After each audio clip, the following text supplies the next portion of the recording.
My son once told me I was too old to lead in a world that worships speed. He smiled when he said it, like he was doing me a favor, not burying my life's work with a handshake. But I didn't crumble. I didn't beg. While he raised his glass to a new era, I was sharpening the very pen that would write his ending. This isn't a story about being replaced. It's about being erased, until the one you erased remembers every line you thought they'd forget. My son said I was too old to lead a tech company in the 21st century. He said it gently, like he was sparing me from something. Like a doctor delivering bad news with a sympathetic smile. But he wasn't curing anything. He was killing the very thing I gave my life to build. It happened on a Thursday, in the glass-walled boardroom that I had personally designed 10 years ago. A place where ideas, once echoed like symphonies, now turned into a courtroom where the verdict had already been written. He stood at the head of the table, wearing the custom-tailored suit I bought him for his first investor pitch. His tone was calm, measured, too calm. And when he opened his mouth, it wasn't to present a strategy or a vision, it was to deliver a sentence. "You brought us this far, Mom, but it's time for new blood." Not one of them spoke, not one board member, most of whom I had mentored, invested in, believed in, dared to look me in the eye.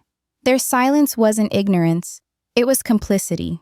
My name, once etched into every corner of that company, now felt like a stain they couldn't wait to scrub away. By the end of the day, my keycard was disabled. The bronze plate that read Founder's Office had been unscrewed, as if it were never mine. Security escorted me out like a trespasser, while my son, my only child, shook hands with journalists, announcing a new era of leadership. They called it progress. I called it betrayal. But I didn't cry. I didn't yell. I didn't throw a single paperweight across the room, though my hands trembled with the weight of 30 years collapsing in a single hour. I walked out with my spine straight and my silence louder than anything I could have said. I didn't argue. I didn't beg. I walked out that day, but I wasn't done. The day after he fired me, I tried to log into the internal dashboard. Just a habit, muscle memory from decades of daily ritual. But my access was denied. Password invalid. I thought it was a mistake.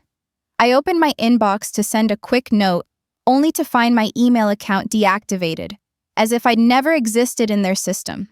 The company I built from a cluttered living room and a dial-up modem had wiped me from its records in less than 24 hours. By noon, my name was removed from the executive directory. By evening, my ID badge no longer unlocked the front gate. I returned home, though home is a stretch for a one-bedroom rental lined with storage boxes and worn carpet. It was never meant to be permanent, just something simple, close to work, while I focused on the company. But that night, it became a tomb for the life I once had. A courier showed up with a notice. The company car was to be repossessed. The next morning, my laptop powered on, then shut down with a remote lock override. Even my personal accounts, investment access, credit line, were suddenly frozen, all thanks to a quiet clause buried inside a simplified shareholder agreement my son had insisted I sign months ago, assuring me it was just legal housekeeping. He knew. He had planned it. Every door closed wasn't an accident. It was an erasure. The media lapped it up. Articles hailed him as a revolutionary leader, modernizing outdated infrastructure. Headlines praised his bold pivot away from legacy processes. And me? I was the legacy. A footnote. A relic. One tech blogger even wrote, "The founder had vision, but not velocity. In today's world, speed matters." That phrase stuck. It echoed louder than the silence of my phone that no one called. I sat alone in that tiny apartment, the same one I used to dream in when none of this existed yet, the same space where I'd once drawn our company's first roadmap on the back of a grocery receipt. And now it was as if I'd never drawn anything at all. He didn't just fire me, he erased me. Maybe you're thinking it can't get worse than being erased by your own blood. But oh, trust me, this was just the silence before the storm. The nights were the hardest. When the noise of betrayal had quieted and the headlines faded, what remained was silence, thick and sharp, like a splinter lodged behind the breastbone. I'd sit alone in that cramped apartment, surrounded by old files, yellowed notes, and backup drives I hadn't touched in years. At first, I couldn't bring myself to open them. They were relics of a world that had erased me. But one evening, I did. Not out of hope, out of reflex. I clicked through folder after folder, letting my fingers retrace the architecture I once knew by heart. And somewhere, deep in the subfolders of an old IP archive, it stared back at me. My name, still listed, still owner. Not the company, me. The core patents, the tech backbone of the entire platform. I had filed them in my own name decades ago, long before lawyers got clever and egos got hungry. I had buried them under layers of legacy documentation and IP protections because I was cautious. Because I'd always known that someday, someone might try to build empires on my bones. He thought I was obsolete, but I was still the root directory of everything he built. I didn't sleep that night. Instead, I dug deeper, through legal records, meeting minutes, old term sheets. I highlighted, circled, annotated like I was solving a murder case. And in a way, I was. The murder of my legacy. I remembered a name, Jonas Patel, my former co-founder. We hadn't spoken in nearly 12 years, but I knew one thing. He'd never sold his soul to my son. When I called, he picked up. And when I told him what happened, he said only one thing: send me everything. That week, we set up a quiet war room. Jonas, now a contract law specialist, walked me through old protections I'd written into our founding charter, clauses my son had never bothered to revoke.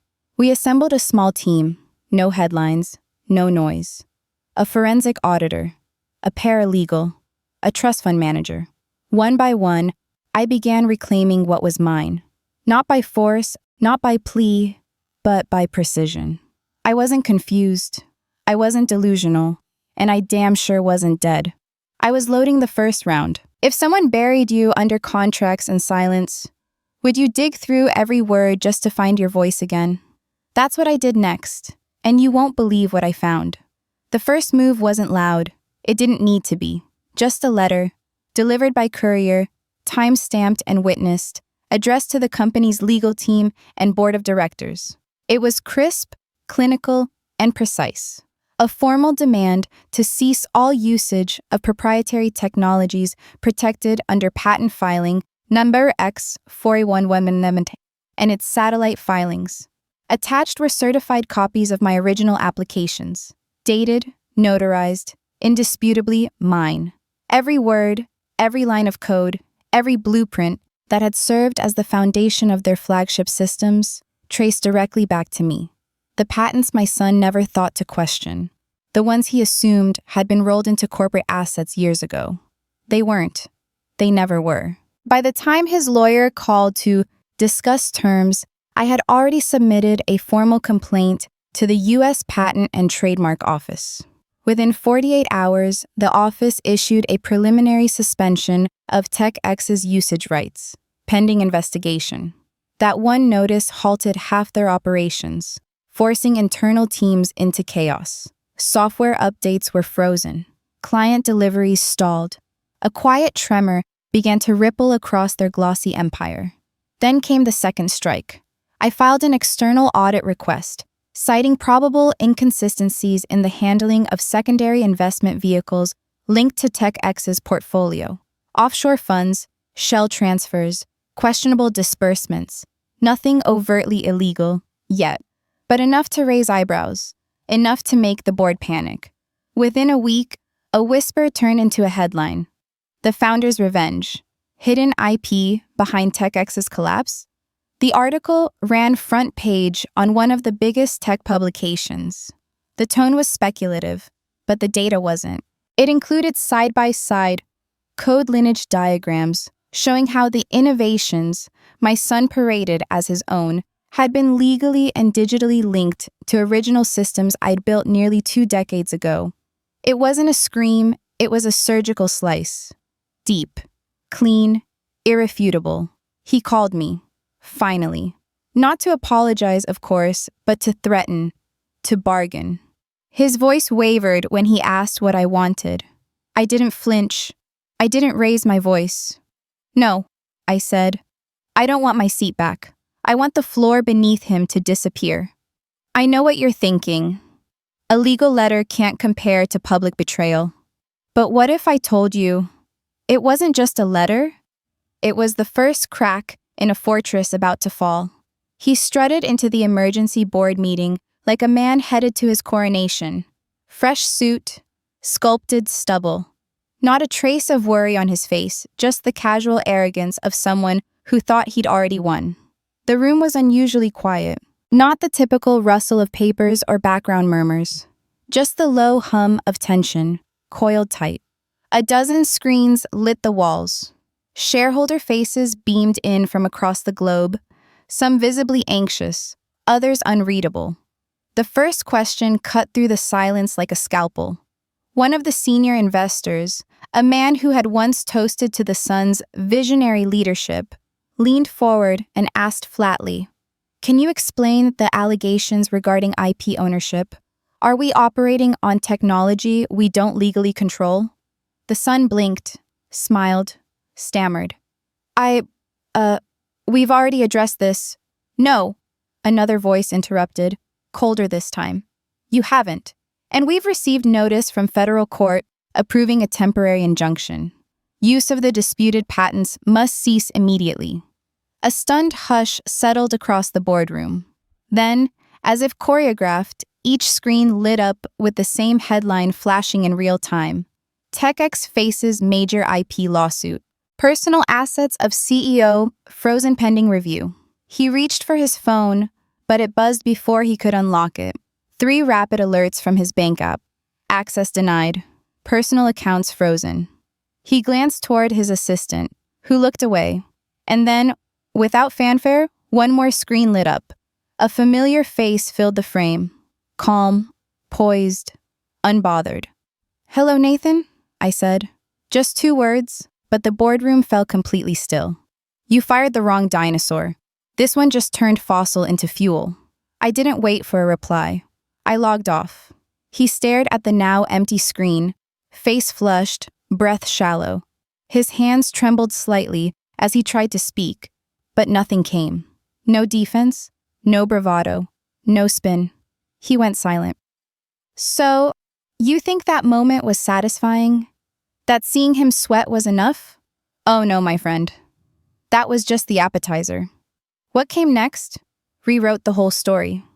The company's stock plummeted faster than any analyst had predicted. Lawsuits, frozen assets, public backlash. Every scandal chipped away at the empire he thought was invincible, until it wasn't. And in that silence, as confidence evaporated and shareholders scrambled, I moved, quietly, deliberately. Through a maze of proxies and trusted allies, I began purchasing shares. Not for control, not for revenge, but for something far more precise. By the end of the quarter, I owned the majority stake. The documents were notarized, the board notified, and a shareholders' meeting was called. He showed up late, wrinkled shirt, dark circles under his eyes, the sparkle of his visionary era long gone. He looked around the boardroom as if trying to read the room, searching for someone to throw him a lifeline. But no one spoke. The chair was empty. The gavel was mine. "I will not be returning as CEO," I said calmly. "This company doesn't need ghosts. It needs roots." And then I called forward the new appointee, a young man with a shy gait and proud shoulders. His skin dark, his hands calloused from coding nights and part-time warehouse jobs. A name I had never forgotten, Miles Henderson. A recent grad who once applied for a junior developer position and had been dismissed by my son with the words, "He's not startup material." Today, I made him CEO. The room didn't clap. It stood.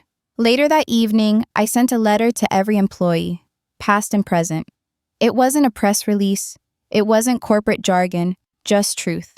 You won't be punished for dreaming slower, only for forgetting who built the stairs you climbed. I didn't take his title. I didn't reclaim his chair.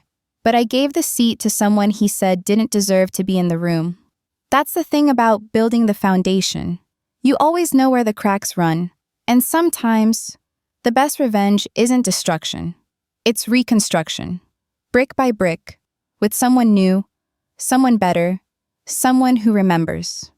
Some stories end with a bang, but mine ended in the quiet hum of a kettle, the scratch of a pen, and a new life blooming where the old one burned. When the storm passed, and it did, slowly, like a stubborn fog lifting after years of silence, I didn't return to the city. I didn't reclaim my office or repaint the glass walls or hang new plaques on old doors. No, I chose a place where the wind spoke softer and no one cared who I used to be. A patch of countryside, quiet and kind, where mail still came in paper envelopes and the loudest sound at night was the soft rustle of pine needles brushing against the window pane. The house wasn't grand, just 2 bedrooms, white shutters faded with time, and a porch that creaked beneath my steps like it had been waiting for someone to sit and stay. But it was mine. Every nail, every corner, every breath of it felt earned. I didn't come here to hide. I came to remember, to relearn what peace sounded like when it wasn't bought with silence. Each morning, I woke to the sound of birdsong, not alarms. I brewed my tea the way I used to before investors, before quarterly reports, loose leaves, steeped slow, with lemon balm from the garden and a touch of honey when the air was cold. I wrote again, not white papers, not keynote scripts, just me, a pen, and a journal thick with thoughts I'd never had time to hear before. Out back, just beyond the garden gate, I'd placed a wooden slab into the soil. Old, worn smooth from years of elbows and coffee mugs, it was the desk I had built my very first prototype on. The grain was warped, corners chipped, one leg still uneven. But to me, it was sacred. Every evening, I'd kneel there, not to mourn, but to plant. Violets, lettuce, mint, something for the earth, something for the soul. It was the only place I'd ever knelt in reverence to my past. Sometimes, I'd speak out loud, not to anyone in particular, but to the echoes of the woman I used to be. I'd thank her for surviving, for knowing when to strike, and for knowing, too, when to let go. The neighbors called me Miss W, not knowing what the W stood for. I never told them. They brought me pie in summer and firewood in winter, and no one asked what I used to do for a living.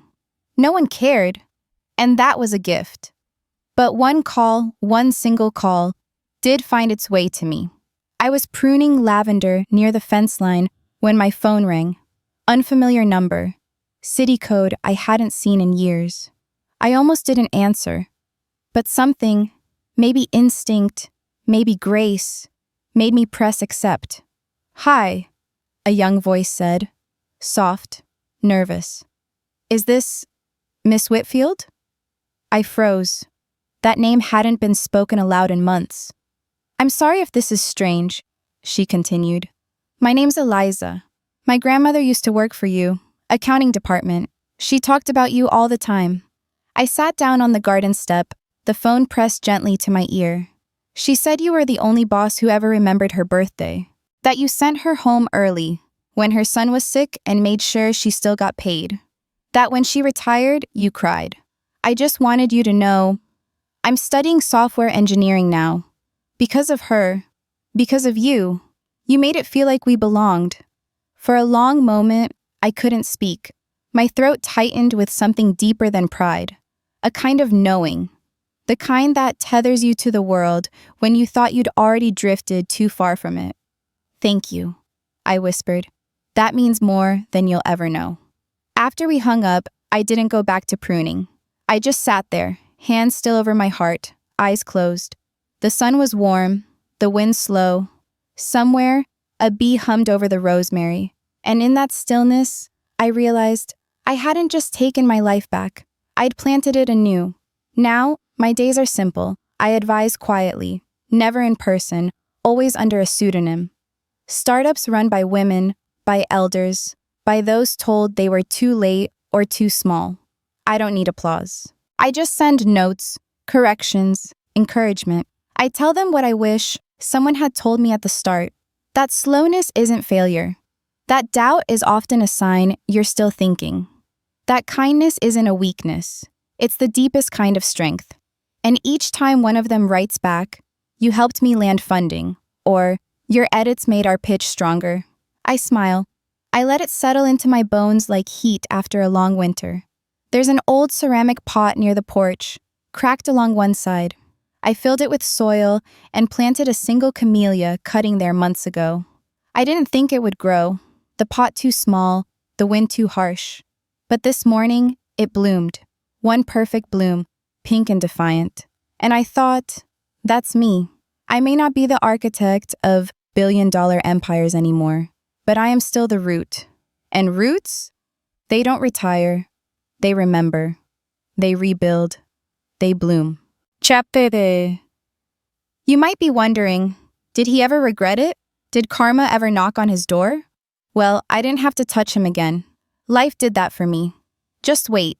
I never raised a hand, never spoke his name in court after it was all done. I didn't need to. Sometimes the most powerful justice is the kind you don't have to announce. It arrives slowly, without ceremony, like winter creeping through cracks in the walls of a house too proud to admit it's cold. After the freeze on his accounts, after the patents were stripped and the shareholders walked away, he tried to hold on. I know that because his name still showed up in the business journals, for a time. Restructuring, they called it. Temporary reputational damage. But damage, once it begins, spreads like ink through water. Quiet, inescapable, unforgiving. He lost the Manhattan penthouse first. Bank seizure. Then the cars. The lifestyle. The friends. One by one, they vanished the way smoke does when the flame beneath it dies. I heard the woman he'd been flaunting on red carpets left without even packing her bags. She didn't want to be seen with a man whose name now summoned scandal, not respect. He begged for meetings, sent emails, called in favors, but the industry moved on without him. Fast, cold, and without apology. I didn't need to watch the headlines. I knew the silence was louder. The phone that used to ring every hour no longer buzzed. His inbox, once overflowing with invitations and opportunities, now sat still, like a graveyard of unread ghosts. No one hires the man who built his empire on stolen blueprints, not when the world has seen the name beneath them. He applied for roles, of course, consultancies, speaking gigs, advisory boards. But every room he entered now remembered something he could not escape. He had fired his own mother for being obsolete, only to be exposed as the one who never truly built anything himself. I heard through a mutual acquaintance that he'd started drinking more, that the walls of his rented apartment were bare, the fridge often empty, that he spoke to no one, not out of pride anymore, but out of shame, too deep to carry into conversation. I never confirmed those things. I didn't need to, because pain like that has a way of leaving fingerprints on the life it touches, and I could feel them even from miles away. And yet, the universe, oh, it has such a poetic memory. Every time he walks down Lexington now, he has to pass the building. Our old headquarters. Not his anymore. Not even mine, technically. Just there, standing tall, restored under new leadership. And on the marble wall in the lobby, where once there was a blank space as where my name used to be, there's a new plaque. Simple, clean. But it bears my full name in etched steel.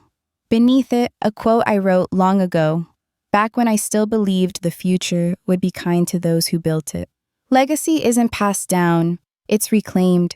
He sees it. I know he does. He doesn't have to read it anymore. He's memorized it, probably against his will.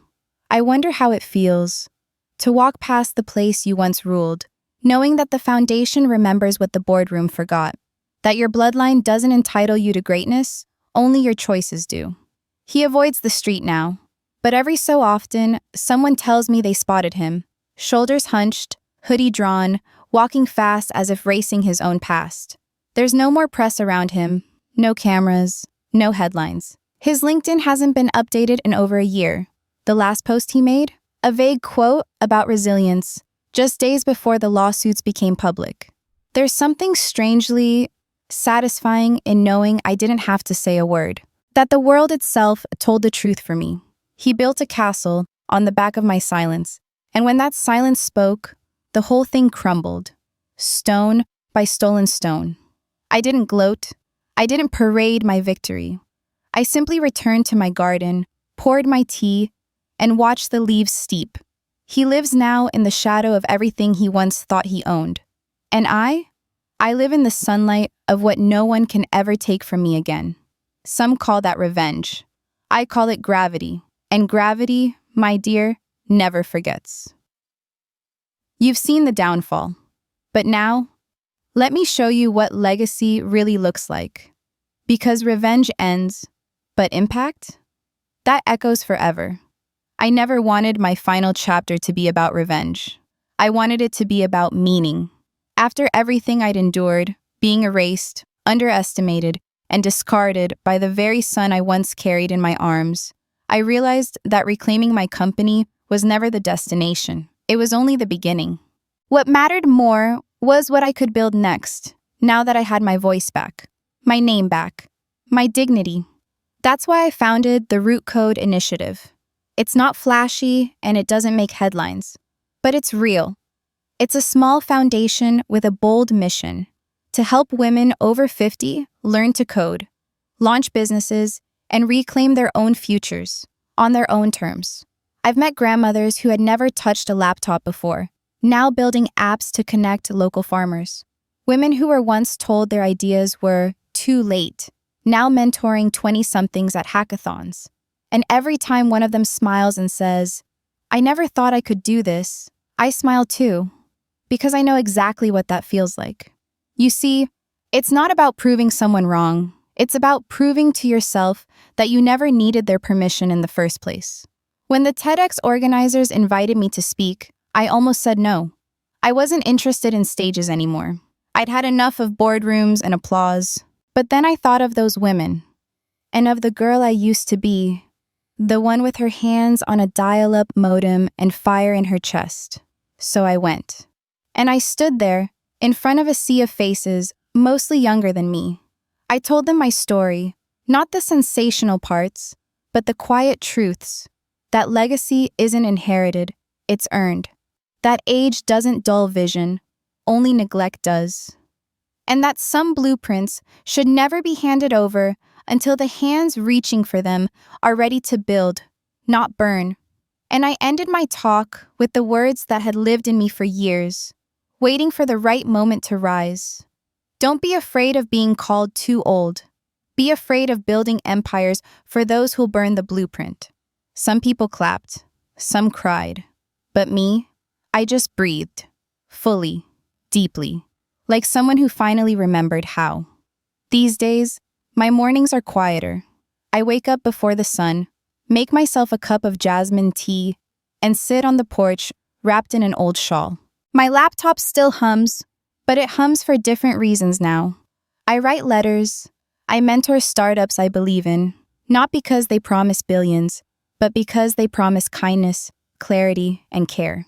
Sometimes, young founders ask me what the hardest part of starting over is. I tell them, honestly, it's not the beginning. It's forgiving yourself for letting the wrong people write too many pages of your story. Every afternoon, I water the garden I planted around the same wooden sign that once sat on my first desk, tech's first whiteboard. The paint is chipped, and the wood is soft with age. But to me, it still feels like the birthplace of everything. Every bloom that grows there is a reminder. I didn't just build a company, I built a seed bank of resilience.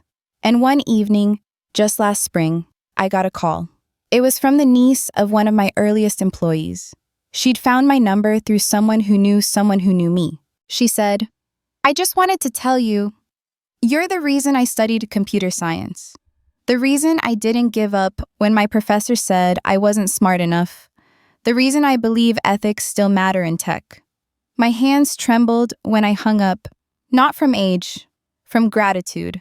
I don't need my face on magazine covers. I don't need to be remembered as a titan or a legend. I just want to be remembered by the ones who needed a quiet kind of strength, who saw in my story a way to hold on to theirs. And if my son ever walks by that old company's headquarters again and sees my name now etched into the founder's wall with that one line carved below, well, maybe he'll stop. Maybe he'll understand. Maybe he won't. But either way, I'll be here, on this old wooden bench, watching the light shift through the garden, breathing easy, smiling into the sun, because forgiveness doesn't mean inheritance. And peace. Peace is the best legacy of all. Thank you for walking this path with me. If my story moved you, even just a little, leave a comment below. Like and subscribe, because I have more stories to share, and I'd be honored to share them with you.